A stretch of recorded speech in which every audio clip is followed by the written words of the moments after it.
usted va a los escritos de la historia, hay un escritor llamado Josefo, que es uno de los historiadores de aquel tiempo. Josefo, en uno de sus escritos, señala que, y algunos piensan que es un poco exagerado, pero Josefo señala que la ciudad de Jerusalén, posiblemente en estas celebraciones de la Pascua, se llenaba con cerca de 2.7 millones de personas. Imagínense, 2.7 millones de personas, cerca de 3 millones de personas saturaban, hermanos, estaban ahí en aquella ciudad para celebrar la Pascua, la fiesta, esta celebración, esta ceremonia de la Pascua. Entonces, una cantidad enorme de personas gritaban en aquel momento. Juan capítulo 12, versículos 12 y 13 nos dice: al día siguiente, muchos de los que habían ido a la fiesta se enteraron, es decir, de aquellos 2.7 millones de personas, de entre esa gente, dice, muchos de los que habían ido a la fiesta se enteraron de que Jesús se dirigía a Jerusalén. Tomaron ramas de palma y salieron a recibirlo, gritando a voz en cuello: Hosana, bendito el que viene en el nombre del Señor, bendito el Rey de Israel. La Nueva Versión Internacional lo narra de esta manera. Una multitud de personas se dieron cita, hermanos, para celebrar la Pascua, y dentro de esa multitud, un grupo de personas, aleluya, se dieron cuenta que Jesús estaba entrando en aquella ciudad, la ciudad de Jerusalén.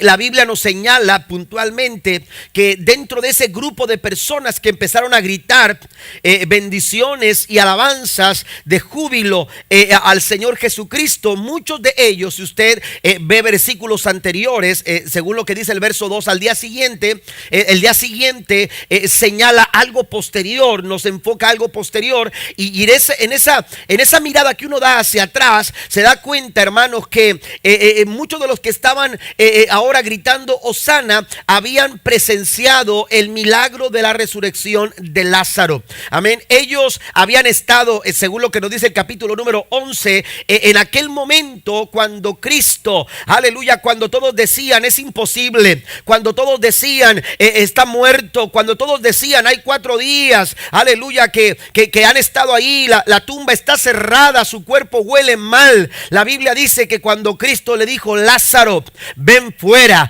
aquel hombre que estaba aún vendado salió por su propio pie. Cuando movieron la piedra, amados hermanos, aquel hombre salió, aleluya. Cristo resucitaba a Lázaro, y mucha gente presenció ese milagro, y muchos de los que estaban ahí ahora, aleluya, estuvieron ahí en la resurrección de Lázaro, ahora estaban listos, estaban preparados para recibir al Rey de Reyes, al Señor de Señores, y la Biblia dice que gritaban Hosana. Pero también había otro grupo de personas que habían sido invitados a venir, y estaban ahí porque alguien les dijo, alguien les refirió lo que Jesús hacía. Mira, este personaje que está a punto de entrar, aleluya, fue el que resucitó a Lázaro. ¿Te acuerdas que yo te platiqué lo que había sucedido en la aldea de Betania? Si usted ha estudiado un poco la geografía bíblica, se dará cuenta que Betania no estaba muy lejos, estaba muy cerquita. La aldea de Betania estaba muy cerquita de Jerusalén, así que muchas personas se habían transportado, se habían ido a Betania, y ahora estaban en Jerusalén, y habían platicado lo que había pasado en Betania. Y aquellos que escucharon que ese mismo que había resucitado a Lázaro ahora venía a Jerusalén, se emocionaron y se sumaron al coro, y se sumaron a la alegría, y se sumaron al grito de las personas que decían: Hosana, bendito el que viene en el nombre del Señor. Mire, a forma de introducción quiero mencionar a 3 grupos de personas, aleluya, que nos revelan a través de la entrada de Jesús, que nos revelan la forma en que a veces nosotros nos desenfocamos. Cuando Dios quiere hacer algo en nuestras vidas, cuando Dios quiere entrar a las circunstancias, a las situaciones de nuestra vida, a veces nosotros no permitimos que esa entrada sea una entrada triunfal, sea una entrada de victoria, sea una entrada de realización de propósitos y de planes divinos, porque sencillamente estamos desenfocados. Aquí nos encontramos a una multitud, aleluya, que gritaba: sálvanos, que gritaba Hosana, pero que gritaban sálvanos, pero no se referían a la salvación de sus corazones, no se referían a la salvación de sus pecados. Ellos pensaban, cuando miraban a Cristo entrar, ellos pensaban en la oportunidad que tenían de ver algo como lo habían visto cientos y cientos de personas en la aldea de Betania. Es decir, miraban a Cristo venir y decían: algo yo puedo recibir de él, algo, alguna ganancia puedo tener, alguna cosa de provecho puedo tener. Y entonces estaban ahí para gritar Hosana, aleluya, pensando en sus propios deseos. Estaban pensando en cómo cumplir sus propios deseos, pero su corazón estaba muy lejos, aleluya, de apreciar a la persona de Cristo. El profeta señala lo siguiente: aleluya, este pueblo de labios me honra, pero su corazón está muy lejos de mí. Y lo podemos ver porque la Biblia nos dice en el verso 17 del capítulo 12 de San Juan, dice: muchos de la multitud habían estado presentes cuando Jesús llamó a Lázaro de la tumba y lo resucitó de los muertos, y se lo habían contado a otros. Es decir, el compadre se trajo al compadre y al vecino y al hermano y al conocido, y llegaron ahí. ¿Por qué? Porque sabían lo que Cristo había hecho. Pero estos tantos salieron a recibir a Jesús porque habían oído esa señal milagrosa. A veces nos desenfocamos tan fácil. ¿Por qué? Porque tenemos una tendencia egoísta a cumplir nuestros propios deseos y nos olvidamos, aleluya, de los propósitos y de los planes que Dios tiene para con nosotros y para con los de nosotros. También es muy fácil señalar, aleluya, que esta gente, aunque gritaba, su corazón estaba lejos, porque la Biblia nos dice en San Juan 19, versículo 15: pero ellos gritaron: fuera, fuera, crucifícale. Pilato les dijo: ¿a vuestro rey he de crucificar? Ustedes gritaban hace unos cuantos días, aleluya, bendito el rey que viene, Hosana, bendito el rey de Israel. Pero ahora estos mismos, aquellos que días atrás gritaban Hosana, ahora gritaban: crucifícale. ¿A vuestro rey he de crucificar? Respondieron los principales sacerdotes: no tenemos más rey que César. A veces nos desenfocamos porque tenemos deseos egoístas. Segundo, también nos encontramos a otro grupo, y estos son líderes religiosos.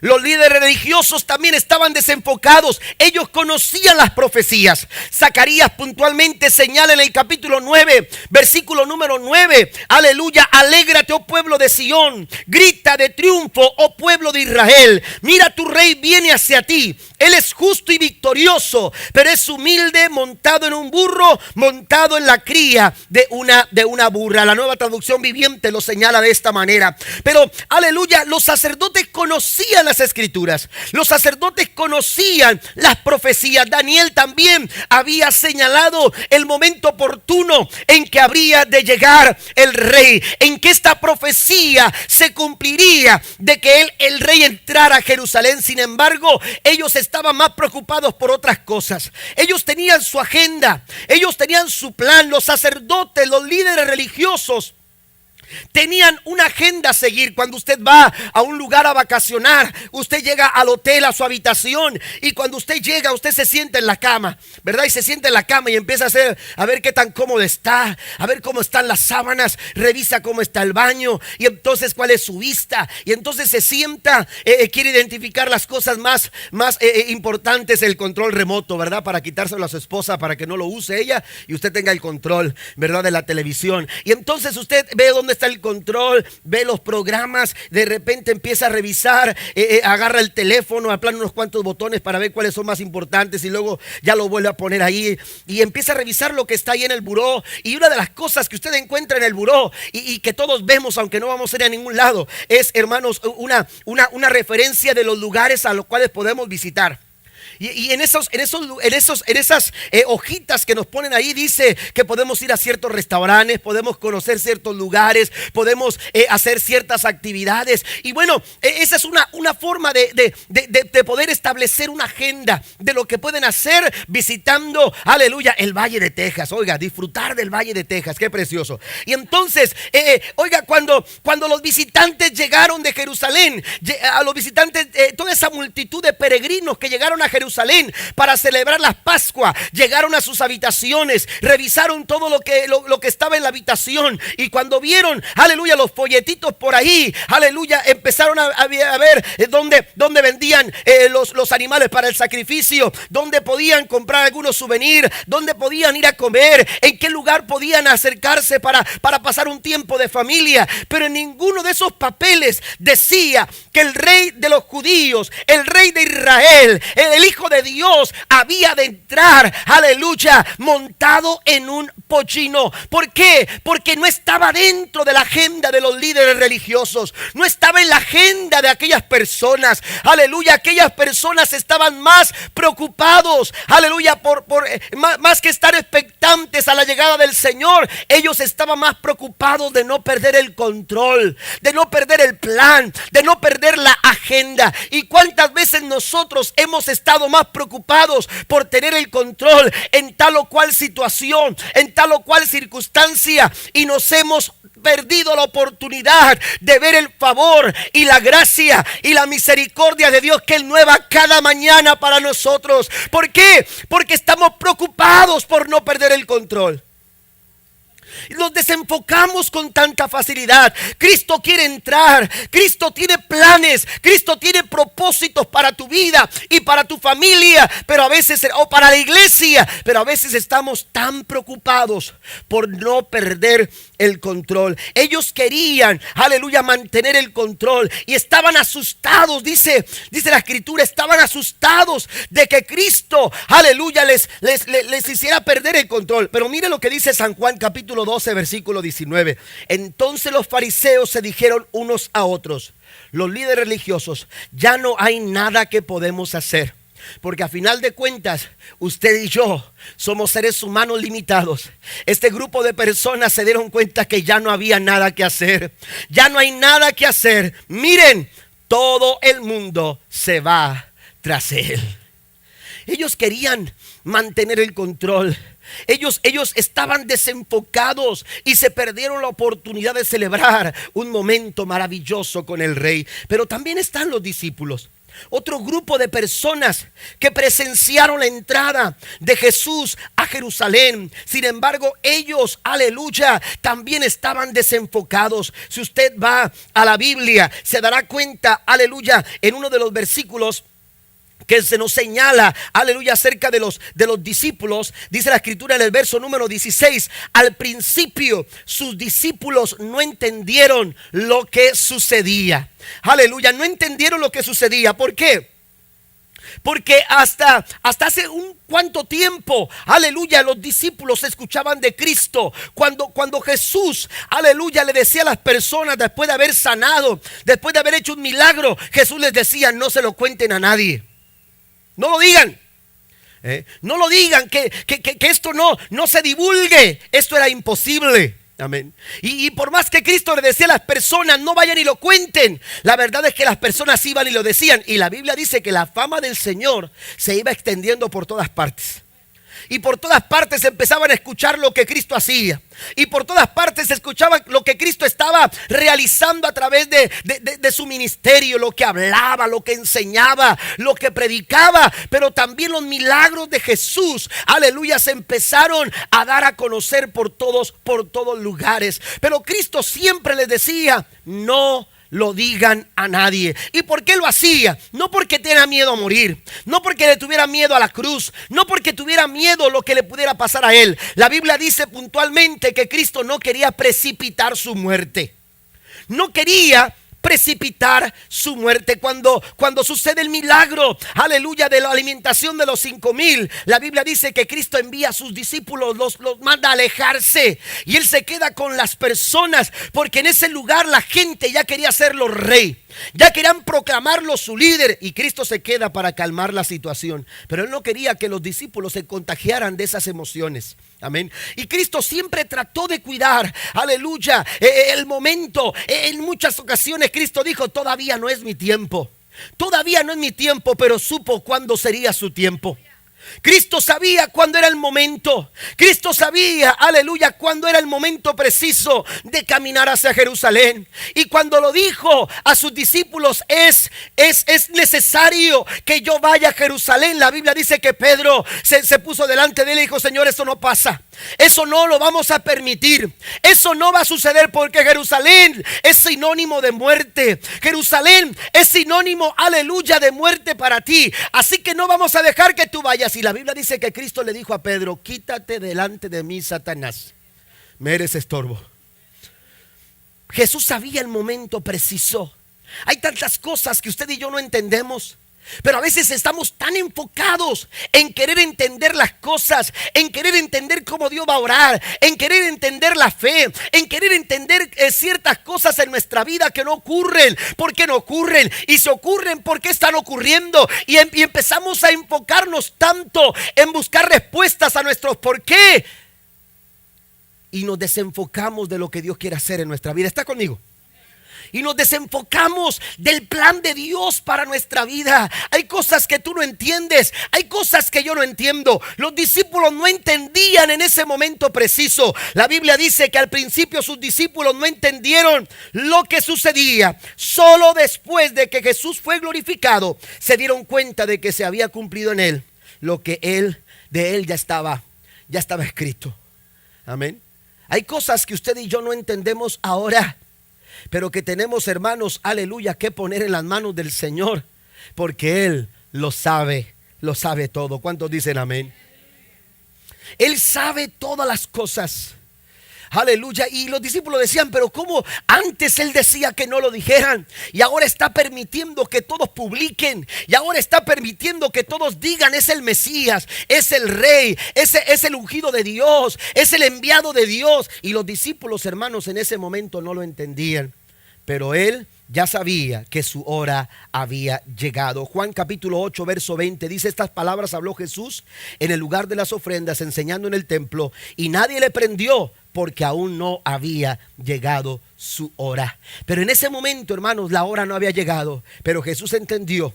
En Mateo 16 versículo 21 dice: a partir de entonces Jesús empezó a decir claramente a sus discípulos que era necesario que fuera a Jerusalén y que sufriera muchas cosas terribles a manos de los ancianos, de los principales sacerdotes y de los maestros de la ley religiosa. Lo matarían, pero al tercer día resucitaría. Entonces Pedro lo llevó aparte y comenzó a reprenderlo para decir semejantes cosas. Dios nos libre, Señor, dijo, eso jamás te sucederá a ti. Aleluya. Jesús sabía que el momento había llegado. Hay momentos, hermanos, que usted y yo no entendemos, pero que si nos ponemos en las manos del Señor, Dios obrará su propósito y su plan sobre nuestra vida. Cuando vamos a la entrada triunfal, aleluya, lo que Dios hizo, aleluya, al entrar a Jerusalén, hay tres cosas importantes que yo quiero señalar, aleluya, y quiero que apliquemos en nuestra vida.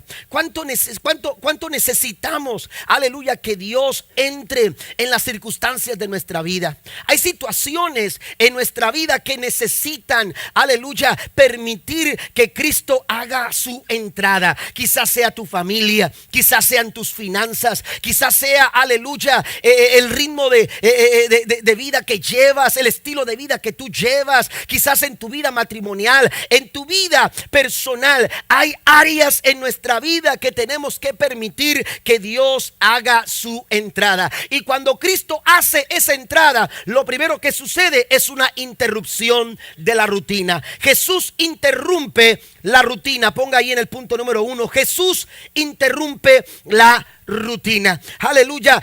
La ciudad estaba aturdida por el bullicio de la rutina de esos días en la ciudad de Jerusalén. Esto pasaba cada año. Esto sucedía cada año y cada año era lo mismo. Y la gente ya anticipaba los tumultos y la gente ya anticipaba, aleluya, las horas de espera en ciertos lugares para moverse. La ciudad de Jerusalén, hermanos, más o menos tenía de habitantes como unos 250,000 personas que habitaban Jerusalén. Pero después de esos 250,000, hermanos, en esas fiestas llegaban hasta cerca de 3 millones de personas. Entonces la ciudad estaba saturada, las calles estaban saturadas, no había calma, no había tranquilidad. Pero la gente decía: esto sucede cada año, no hay nada diferente. Esto es de todos los años. Esto sucede cada vez que tenemos que celebrar la Pascua. De hecho, la gente se preparaba porque de alguna manera tenían ganancias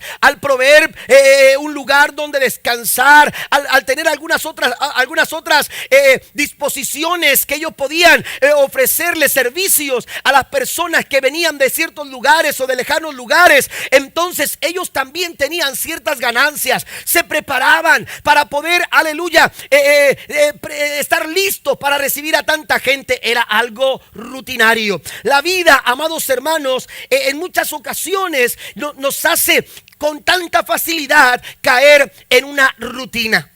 Y a veces caemos tan fácilmente en una rutina. Y la rutina, aleluya, nos va robando la esperanza, nos va robando la expectativa. Y la rutina nos empieza a alejar de los sueños, de las cosas que Dios quiere que alcancemos nosotros. Nos volvemos rutinarios y empezamos a vivir siempre de lo mismo. Empezamos a actuar siempre de la misma manera. Empezamos a responder, a reaccionar ante las circunstancias de la misma manera. Nos acostumbramos tan fácilmente a los dolores. Nos acostumbramos a veces a la enfermedad. Nos acostumbramos a veces a la escasez. Nos acostumbramos a veces a situaciones y hasta a veces decimos: ay, les pido que Dios me quite mi enfermedad. Oiga, ¿cómo te la va a quitar si es tuya? Quisiera que Dios me quite mi dolor de cabeza, hasta es mío. No es tuyo. Cristo pagó el precio en la cruz del Calvario para que tú no tengas que estar enfermo. Aleluya. La rutina a veces nos hace perder la esperanza de alcanzar un milagro. La rutina a veces nos hace perder la expectativa de alcanzar algo mejor de lo que Dios ya quizás ha traído a nuestra vida, porque el Señor está dispuesto a darnos. La Biblia dice que Él tiene más cosas que darnos que nosotros que pedirle. Y a veces nos volvemos una rutina, y a veces la rutina establece patrones dentro de las familias. Y es que así se trató, se trató el matrimonio de mis abuelos, así se trató el matrimonio de mis padres. Así tiene que ser también el patrón. Y el mismo patrón se establece por una rutina. Pero cuando Cristo entra, la rutina se rompe. Pero cuando Cristo entra, aquello que es ordinario se vuelve extraordinario. Un día, por más ordinario que pueda pasar, ¿qué puede suceder un lunes? ¿Qué puede suceder un martes? ¿Qué puede suceder un miércoles? ¿Qué puede suceder un día común y rutinario? Lo que es ordinario, el que hace la diferencia en un día ordinario, el que hace la diferencia en una familia ordinaria, el que hace la diferencia en un pago ordinario, el que hace la diferencia se llama Jesús de Nazaret. Y Él quiere entrar a las circunstancias y situaciones de tu vida. Él quiere hacer la diferencia. Un día ordinario se vuelve extraordinario. Aleluya, ese es el momento. Aleluya, cuando Cristo interrumpe algo que parecía ordinario. Ordinario era el tumulto, ordinario era el bullicio, ordinario era la multitud de personas. Y las celebraciones había que hacer fila para llegar al lugar donde había que sacrificar, donde había que presentar el holocausto. Era común esperar, aleluya, que hubiera situaciones, aleluya, corrompidas por la forma en que los líderes trabajaban todo lo que tenía que ver con las ceremonias de la Pascua.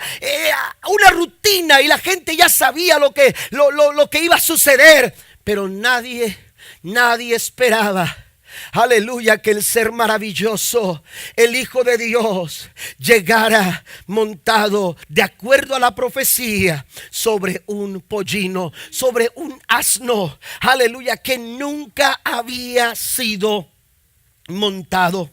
Hay una frase que dice que cuando el pensamiento consciente cesa, los patrones inculcados se hacen cargo. Hay cosas, no sé si usted le ha pasado, que de repente usted va a un lugar, va al dentista, por ejemplo. ¿Cada cuándo va al dentista? Cada 6 meses. Amén, así que no es algo rutinario. Amén. Pero usted dice, me toca cita y usted sale de su casa y dio vuelta para otra parte rumbo a su trabajo. ¿Por qué? Porque esa es la rutina. Porque eso es algo rutinario. Ya es un pensamiento, hermanos, o es una situación que usted ya no está pensando, sino que usted ya está reaccionando. Amén. Y de repente usted, oye, ¿por qué di vuelta para acá? Amén. Porque rutinariamente siempre das vuelta para allá. Y la rutina nos envuelve, hermanos, en un costumbrismo. Y mire que no es que hagamos las cosas que hacemos siempre. A veces pensamos que es una rutina, esta es mi rutina, esto es lo que hago todos los días. Si yo le pregunto, bueno, dígame una semana para usted, habrá muchas cosas que se van a repetir. Y no es malo. Amén. No es malo. No es hacer lo mismo todo el tiempo. A veces hay personas que dicen en el matrimonio, llegan y dicen, pastor, es que caímos en una rutina. No es el problema, no es que hagas lo mismo o que siempre sea lo mismo. ¿Sabe cuál es el problema? Que nos olvidamos del por qué lo hacemos. Y ese es el problema. El problema no es repetir cosas. Hay cosas muy buenas que hay que repetirlas. ¿A poco no? Usted sale de unas hamburguesas y dice, qué ricas las hamburguesas. Aquí voy a estar, vas a ver. ¿Por qué? Porque le gustaron. ¿A poco no? ¿Me entiende? Hacer lo mismo no es el problema, perder de vista el por qué. Ir a trabajar no es que tengo que salir siempre a la misma hora, tengo que llegar siempre al mismo tiempo, tengo que tomarme tanto tiempo para levantar. Eso no es el problema es cuando nos olvidamos del por qué lo hacemos, del por qué salgo a trabajar, del por qué tengo que seguir luchando por mi matrimonio, del por qué tengo que seguir luchando por mi familia, del por qué sigo teniendo, aleluya, que seguir haciendo, por qué lo estoy haciendo. Cuando nos olvidamos del por qué, ese es el problema. Es cuando entonces empezamos a perder la expectativa y empezamos a perder la esperanza. Es importante que entendamos, amados hermanos, que Dios quiere hacer cosas extraordinarias dentro de nuestra vida ordinaria. ¿Cuántos lo creen? Es importante que nosotros entendamos, aleluya, que Dios puede obrar aun cuando las cosas rutinarias de la vida, aleluya, parezcan tener más fuerza. Yo mencionaba hace unos momentos, aleluya, a veces nos acostumbramos con ciertas situaciones que ya estamos acostumbrados, que para este dolor esta pastilla, que para esta situación esta solución, que para este problema esta respuesta. Hermano, Dios quiere romper esa situación. Dios quiere interrumpir ese patrón. Aleluya, el plan de Dios no es que tengas, aleluya, estés angustiado. El plan de Dios no es que tú estés ahí haciéndote la víctima por la situación que estás viviendo. Pedro y Juan se encontraron a un hombre en el capítulo 3 que cada día era llevado al mismo lugar y a la misma hora. La gente cuando entraba sabía quién era. La gente cuando entraba sabía las horas en que se los iban a encontrar. Pedro y Juan entraban a la hora 9, dice el capítulo 3 de Hechos, la hora de la oración. Pero este hombre por años Por años había tomado el mismo lugar. Por años había estado en el mismo lugar y pidiendo lo mismo y pidiendo lo mismo y pidiendo lo mismo. Nunca entendió que Dios podía hacer algo extraordinario en su vida, hasta que se topó con Juan y Pedro y les pidió limosna, y Pedro les dijo: no tengo oro, no tengo plata, no tenemos dinero que darte, no tenemos algo ordinario que darte, porque lo que Dios te da no es ordinario. Lo que Dios te da es algo extraordinario, algo que a veces ni siquiera nos podemos imaginar. Es lo que Dios ha preparado para cada uno de nosotros. Tenemos que entender que Dios va a interrumpirnos, pero a veces no estamos listos. Dios interrumpió la vida de Pedro y de Andrés. La Biblia dice que ellos estaban, aleluya, pescando cuando Cristo los encontró en Mateo capítulo 4, verso 19 al 20. Jesús los llamó y les dijo: vengan, síganme, y yo les enseñaré cómo pescar personas. Y enseguida, aquí dice la escritura que enseguida dejaron las redes y lo siguieron. Dios quiere hacer cosas extraordinarias. Eso lo sé, eso usted lo sabe. Pero ¿qué tan dispuestos estamos a dejar todo y seguir a Jesús?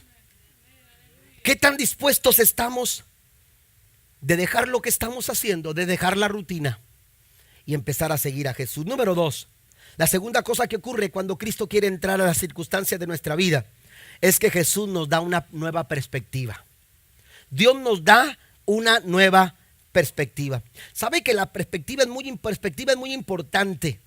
Es el marco a través del cual nosotros vemos el mundo e interpretamos lo que sucede.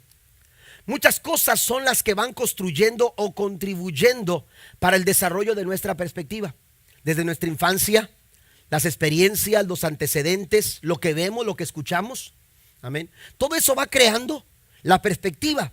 Y la perspectiva define el pensamiento. Amén. Define, aleluya, lo que nosotros, y la forma en que nosotros interpretamos las cosas que suceden. Dicen que una persona se subió a un avión, venía muy cansado y ya venía pensando en querer subir al avión, en que llegara ese momento para que el capitán dijera: ahora sí, pueden hacer el asiento para atrás. Dijo: cuando ya me diga eso, me voy a quedar bien dormido. Llevaba ya su almohada lista para recostarse. El viaje iba a ser más de 1 hora y dijo: voy a hacer un buen tiempo, va a tener un buen tiempo para dormir. Y entonces él venía listo para dormir cuando de repente, hermanos, se escucha la voz del capitán. A él había tocado en el avión hasta la ventana, ¿verdad? Tres asientos, y a él le tocó el de la mera ventana. No tenía mucha visibilidad de lo que estaba pasando, pero hacia el frente. Pero él estaba ahí, dijo: me voy a recostar, apenas diga el capitán que podemos hacerlo, lo voy a hacer. Y entonces el capitán dijo: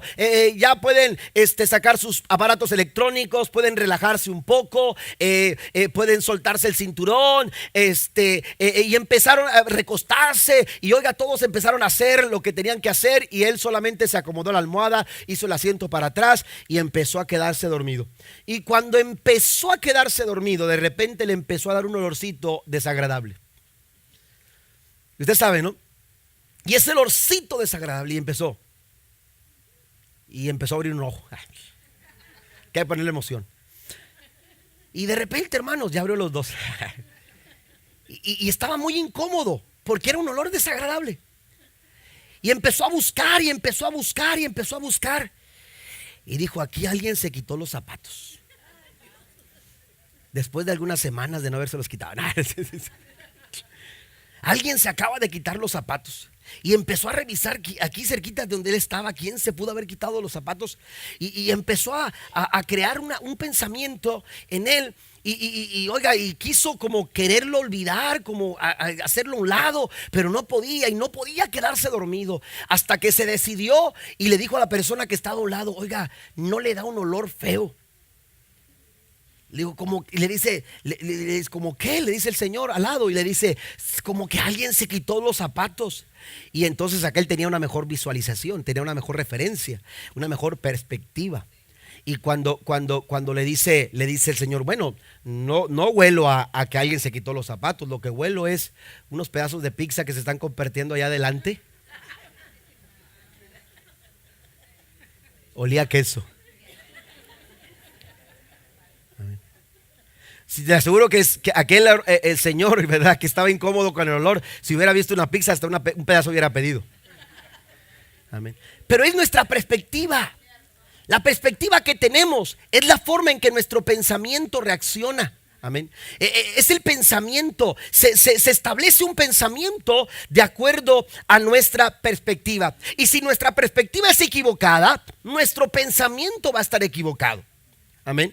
Si no tenemos una buena perspectiva, entonces nuestro pensamiento y con ello nuestras actitudes, nuestras conductas, nuestras motivaciones van a estar equivocadas. Por eso es muy importante que nosotros tengamos una clara perspectiva. Los discípulos tenían una perspectiva equivocada. Juan capítulo 12 verso 16 dice: estas cosas no las entendieron sus discípulos al principio. Amén. ¿Por qué? Porque no estaban en la perspectiva correcta, no tenían una buena perspectiva y entonces les era difícil, aleluya, entender lo que estaba pasando. Fue tiempo después que ellos lograron entender lo que estaba sucediendo. ¿Cuántas veces hemos atravesado momentos difíciles que no logramos entender y nos dejamos vencer? Nos hacemos las víctimas, nos sentimos impotentes o incapaces de hacerle frente a la situación y todo porque desde nuestra perspectiva desarrollamos un pensamiento equivocado. Israel estaba allí avanzando hacia la tierra prometida cuando de repente alguien volteó hacia atrás y vio que venía un ejército con toda la fuerza del ejército egipcio, venían sobre de ellos. Aleluya, pudo mirar el faraón, pudo ver al ejército del faraón y empezaron a gritar: vienen sobre nosotros, vienen sobre nosotros.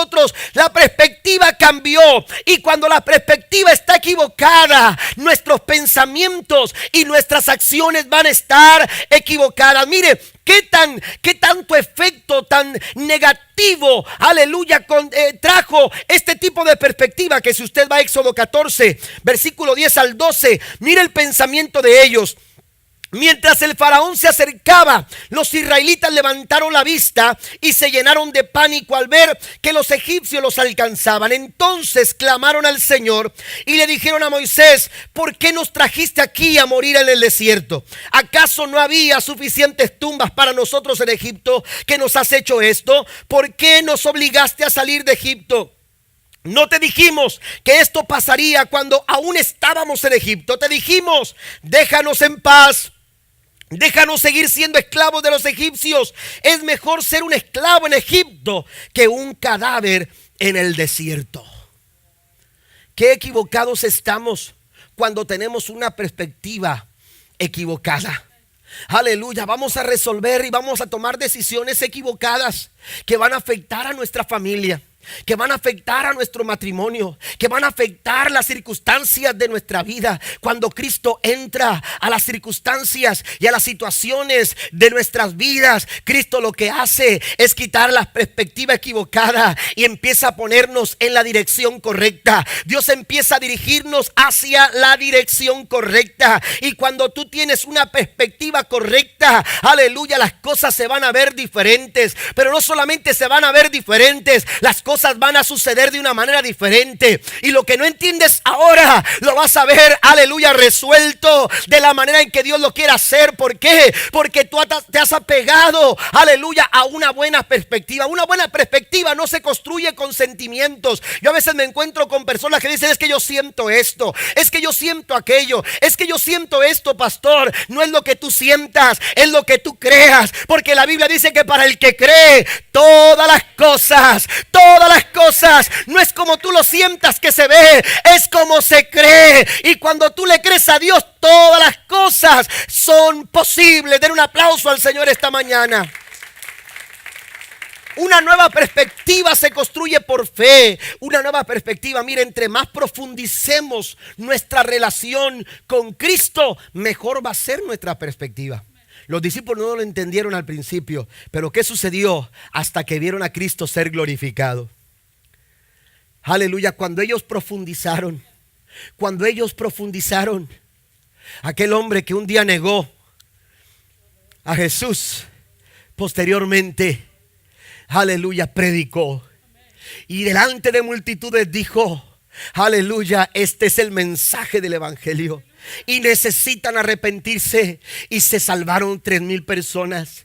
Y en su segundo mensaje 5,000 personas entregaron su vida a Jesús. Porque cuando tú dejas que Cristo entre a las circunstancias de tu vida, Él va a interrumpir la rutina. Él va a darte una nueva perspectiva. Yo acabo de predicar hace unas semanas atrás, el domingo por uno de los domingos por la noche, prediqué sobre Romanos capítulo 8.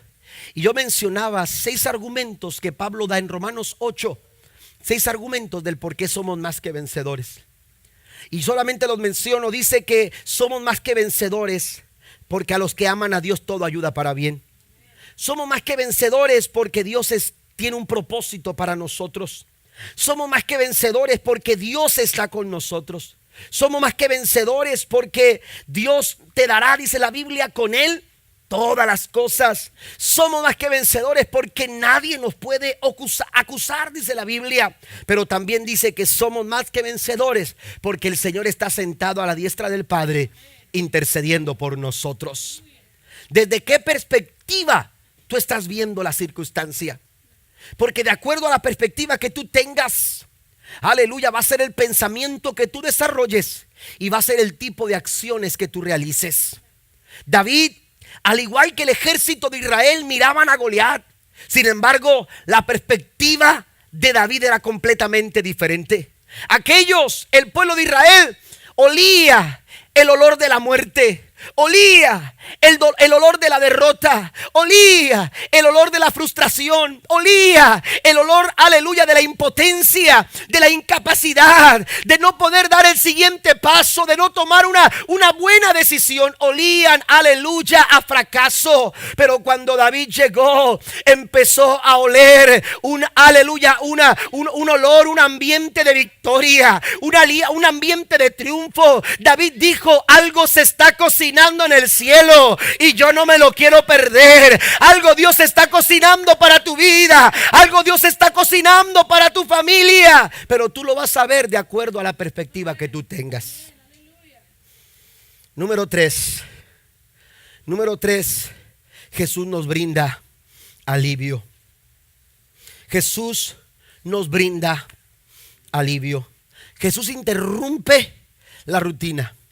Jesús nos da una nueva perspectiva, pero también a través de esa entrada Jesús nos brinda alivio. La palabra hosana, que es el tema de nuestra enseñanza esta mañana, significa salva ahora o salve ahora. Así que cuando la gente gritaba salve, hosana, ellos estaban gritando salve ahora. Ese es su significado. Salve ahora, hosana, salve ahora. Amén. Sin embargo, en el concepto oriental, la palabra hosana, aleluya, involucra 3 cosas importantes que quiero que las escriban, por favor. La palabra hosana involucra un alivio de un peso abrumador. Amén.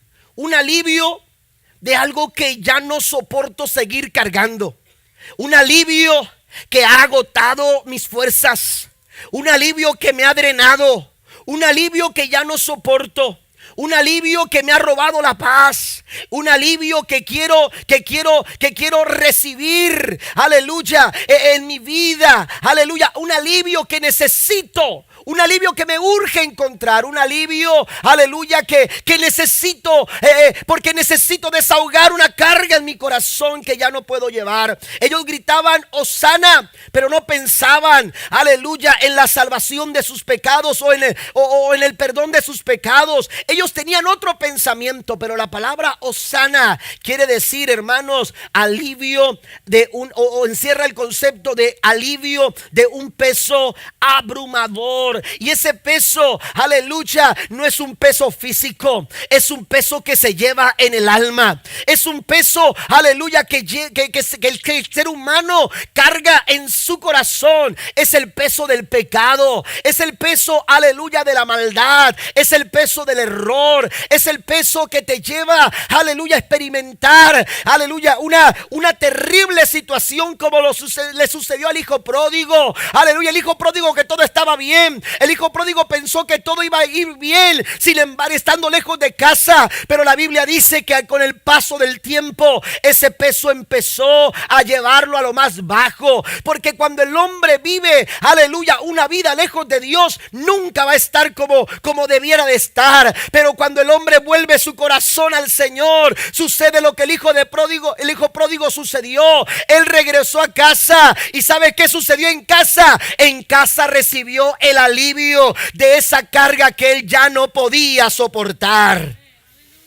Hay una carga que no tienes que llevar.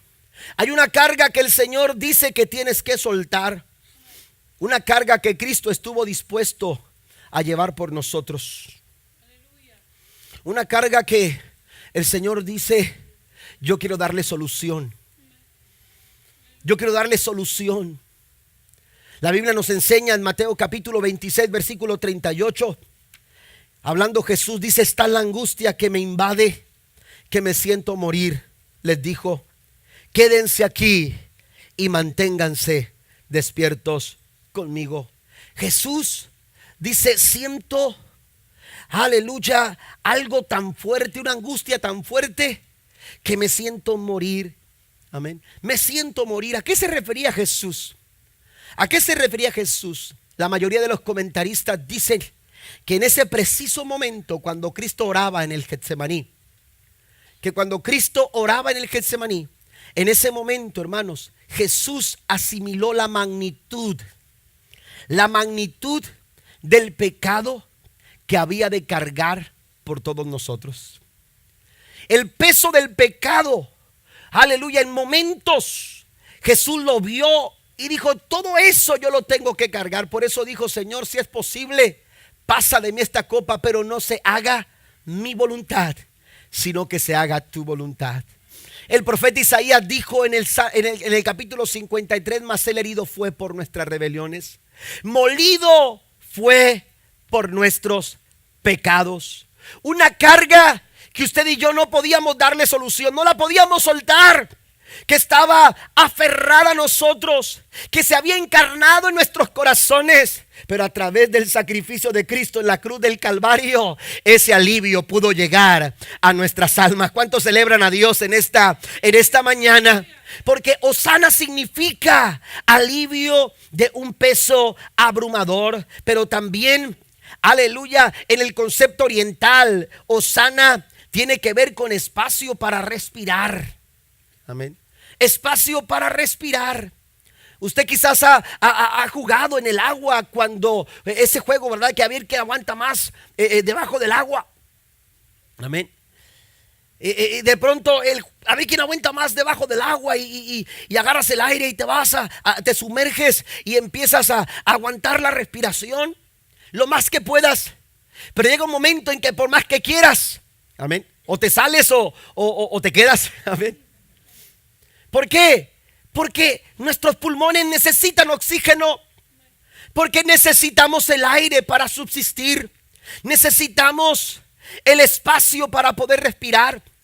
Yo recuerdo que había momentos en que mi abuelita decía: abran las ventanas porque no alcanzo a respirar, que entre el aire, y se abrían las ventanas y entonces ya se sentía más a gusto. A veces se dormía a descansar en la entrada de la puerta, mi abuela, la mamá de mi papá. Se ponía en la puerta y decía: porque aquí me gusta dormir, porque está el fresco y el aire. Amén. Y entonces necesitamos en nuestra vida el aire. Necesitamos poder llevar a nuestros pulmones oxígenos y poder, hermanos, respirar y poder respirar. Hay momentos en nuestra vida que los problemas no nos dejan respirar. Hay momentos en nuestra vida que hay situaciones que se agravan, aleluya, que sentimos que no alcanzamos a recibir oxígeno, que no alcanzamos a recibir, aleluya, un respiro de tranquilidad, un respiro de esperanza, un respiro, aleluya, de alivio. Y yo me imagino a Job cuando llegaron y le dijeron: ¿sabes qué, Job? Estamos en problemas, hay una situación complicada, tus hijos estaban celebrando y se vino la casa sobre de ellos, el ganado, perdimos el ganado, las tierras. Y empezaron a decirle, dice la Biblia que uno y otro llegaban, no lo dejaban respirar. Yo me imagino que Job decía, déjenme respirar, déjenme un momento solo. Oiga, porque hay momentos en que los problemas se agravan tanto que no alcanzamos a respirar. Pues el Señor dice, hay uno sana, aleluya, hay alguien que puede salvarte ahora. Hay alguien que puede darte alivio a tu alma, pero también hay alguien que puede darte ese espacio que tú necesitas para respirar. Ese espacio para respirar, aleluya, está en la presencia del Señor. Ese espacio para respirar está en buscar la gracia y el favor de Dios para nuestra vida. El Señor dice en Mateo capítulo 11 versículo 28, luego dijo Jesús, vengan a mí todos los que estén cansados y llevan cargas pesadas, yo les haré descansar. Pónganse mi yugo, déjenme enseñarles, porque yo soy humilde y tierno de corazón, y encontrarán descanso para el alma, pues mi yugo es fácil de llevar y la carga que les doy es liviana. El yugo de Dios, aleluya, la carga del Señor es liviana. Dios dice, llega el momento en que tú tienes que soltar esa carga. Tú tienes que recibir alivio y tú puedes alcanzar un momento para respirar, para aligerar esa situación en tu vida. Pero la tercera cosa, hermanos, y es la clave de todo esto, es la clave de todo esto, es un acto de rendición. Es el concepto oriental, la palabra hosana también involucra, hermanos, un acto de rendición.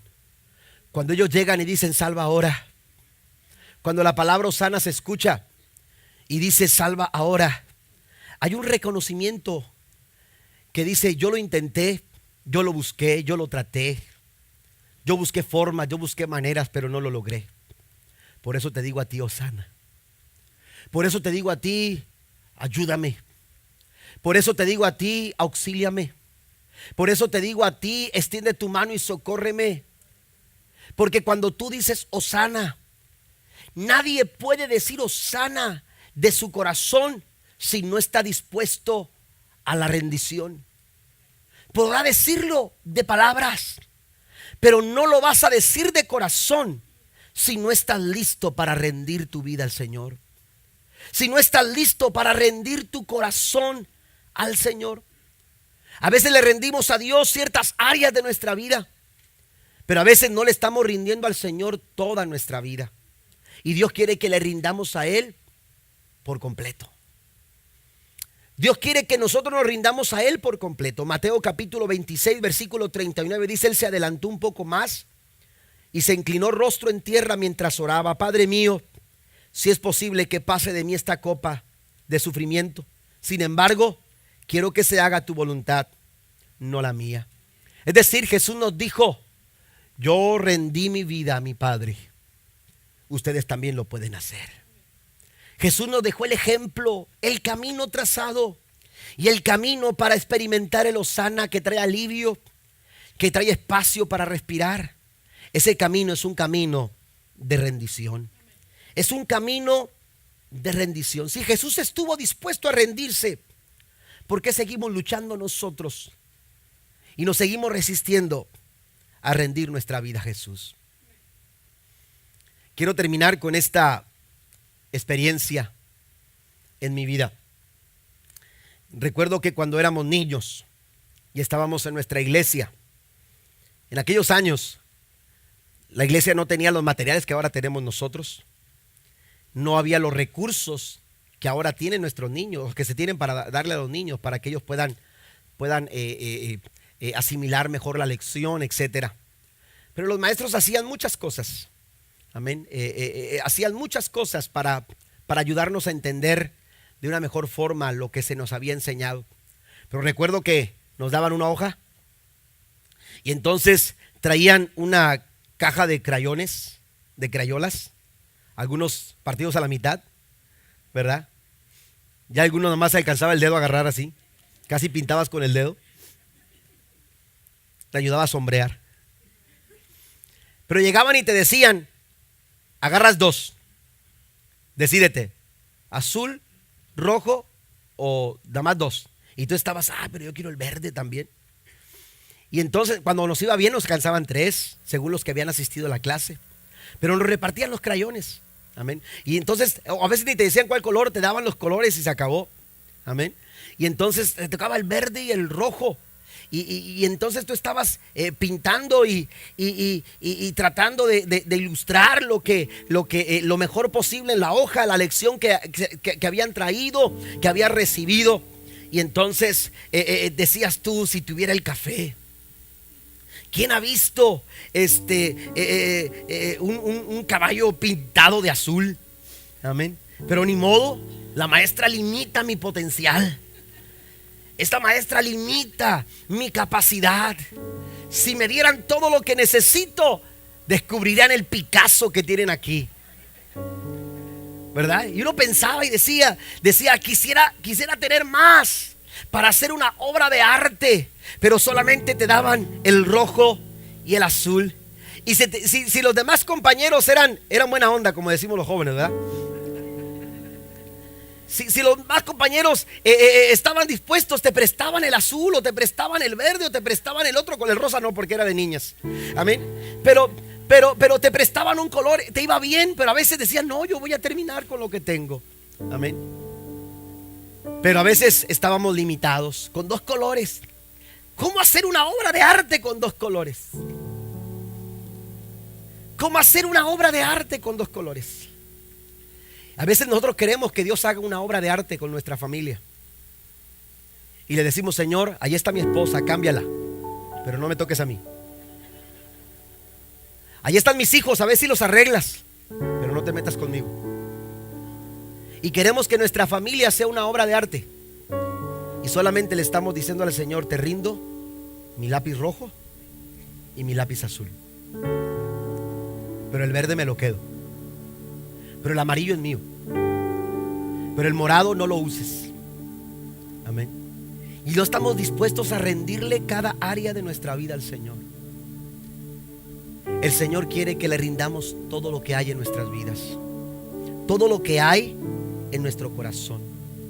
Porque cuando tú aceptas el camino de la rendición, el hosana no sale de los labios, el hosana se escucha del corazón. Y cuando una familia se rinde a Cristo, y cuando una vida se rinde a Él, y cuando nosotros le rendimos cada circunstancia y cada situación de nuestra vida al Señor, Dios va a empezar a hacer cosas maravillosas.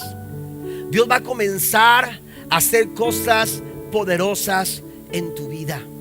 Yo no sé cómo esté pintada la circunstancia en tu vida. Hay quienes piensan como el carcelero de Filipos, que cuando percibió que los ladrones se habían ido, lo primero que pensó fue agarrar su cuchillo y decir, es lo mejor que me puede pasar aquí es quitarme la vida, porque si caigo en manos de los romanos, me van a matar a mí y van a matar a toda mi familia. Pero entonces Pablo le dijo, no, Dios puede hacer algo mejor. Rinde tu vida a Cristo, cree en el Señor Jesucristo y serás salvo tú, y será salva toda tu casa. ¡Hosana! Bendito el Rey que ha venido, bendito el Rey de Israel, bendito el Rey que viene. ¿Por qué no decirle al Señor, Señor, yo necesito una hosana en mi vida? Yo necesito un alivio a mi corazón, porque hay una carga pesada en mí que ya no soporto. Yo necesito un espacio para respirar, porque tengo tantos problemas, porque tengo tantas decisiones que hacer en el trabajo, porque tengo tantas situaciones con las que tengo que enfrentar todos los días. Pero necesito una hosana que me ayude a poder respirar. Pero recuerde, no hay una hosana del corazón si no hay un acto de rendición. Yo voy a invitarlo a que se ponga de pie en el nombre del Señor en esta mañana. Allá había una multitud. En aquel domingo de Ramos había una multitud, y vinieron y ofrecieron palmas, mantos y dieron voces. Aquí, hermanos, usted y yo también lo podemos hacer.